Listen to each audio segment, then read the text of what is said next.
यदि संत मिल जाएं तो संतों से हाथ जोड़ करके बोलना चाहिए, हे संत भगवान, यदि एक बात पूछूं, यदि आपकी आज्ञा हो तो मुझे बता दीजिए कि मेरा कल्याण कैसे होगा। यदि कल्याण की बात पूछोगे जब भी तुम्हारा कल्याण होगा।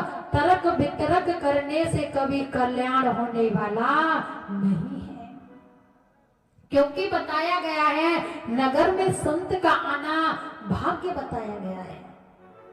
यदि आपके नगर में संत चल करके आए तो क्या बताया गया है, ये हमारे भाग्य हैं कि हमारे नगर में संत चल करके आए। और यदि संत का अपने घर आना ये अहोभाग्य बताया गया है। यदि संत चल करके हमारे घर आते हैं तो ये हमारा अहोभाग्य बताया गया है। फिर यदि संत हमें याद करें तो ये हमारा परम भाग्य बताया गया है। हमने कोई ऐसा पुण्य किया होगा, ऐसा कोई सत्कर्म किया होगा जब संत हमें याद कर रही है तो होता है। कथा को सुनने से हमें क्या लाभ मिलता है, हमें वो सुनना चाहिए, क्योंकि एक समय की बात है जब सनकादिक ऋषि चल करके आए। कौन? 88,000 ऋषि चल करके आए। तो जब 88,000 ऋषि चल करके आए तो ऋषियों ने क्या देखा, जो उनके पास में उन्होंने देखा कि कलयुग में जो प्राणी है, कलयुग में जो मनुष्य है, उसका कल्याण कैसे होगा। क्या देखा, जब 88,000 ऋषि चलकर के ब्रह्मा जी के पास में आए और ब्रह्मा जी से कहने लगे, ब्रह्मा जी हमें यह बताइए कि कलयुग रूपी मनुष्य का कल्याण कैसे होगा, कोई हमें ऐसा उपाय बता दीजिए।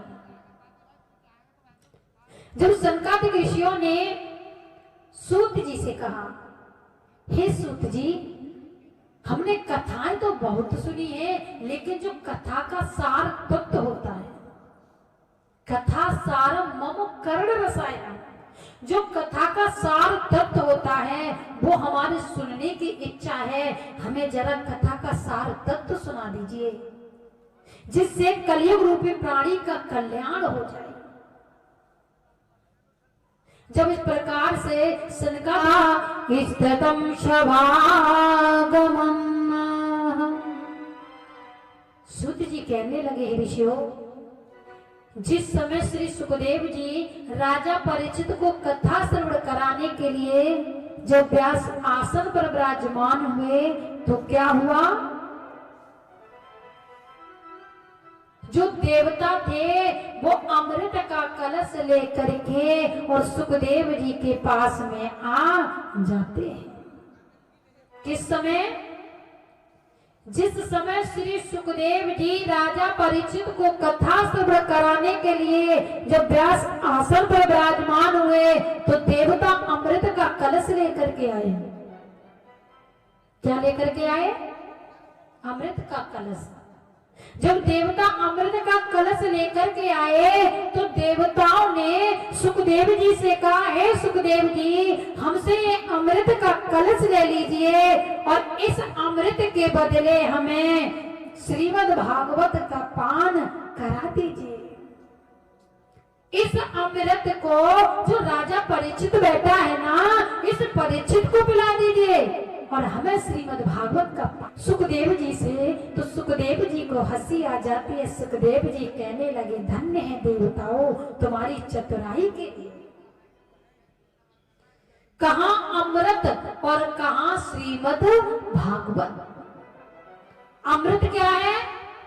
एक कांच का टुकड़ा है और श्रीमद् भागवत क्या है? ये एक मणि है। क्या है? देखिए, जो सामने भाई खड़े हैं बहुत जोर जोर से आवाज कर रहे हैं, बातें कर रहे हैं। यदि बातें ही करनी है तो घर जाकर के करो।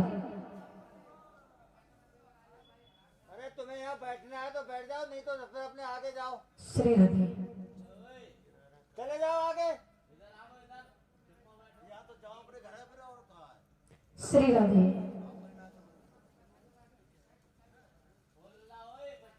सूत जी कहने लगे, ऋषियों, जब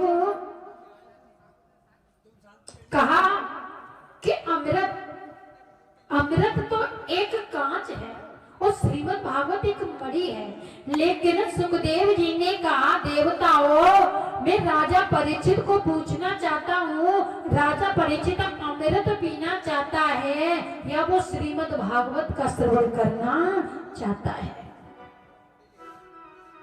जो सुखदेव जी ने पूछा, कहा, राजा परीक्षित, तुम अमृत पीना चाहते हो या श्रीमद् भागवत का श्रवण करना चाहते हो?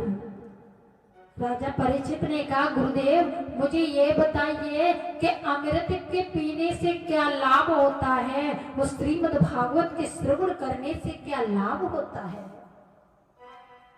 सुखदेव ने कहा, राजन, अमृत के पीने से तुम्हें स्वर्ग के सुख मिल जाएंगे और देवताओं की योनि मिल जाएगी, लेकिन देव योनि में भी आकर के यदि तुमसे कोई पाप हो गया तो तुम्हें फिर से इस मृत्यु लोक में लौट करके आना पड़ेगा। लेकिन श्रीमद् भागवत के श्रवण करने से तुम्हें वैकुंठ की प्राप्ति होगी और फिर से तुम्हें इस मृत्यु लोक के चक्कर लगाने नहीं पड़ेंगे।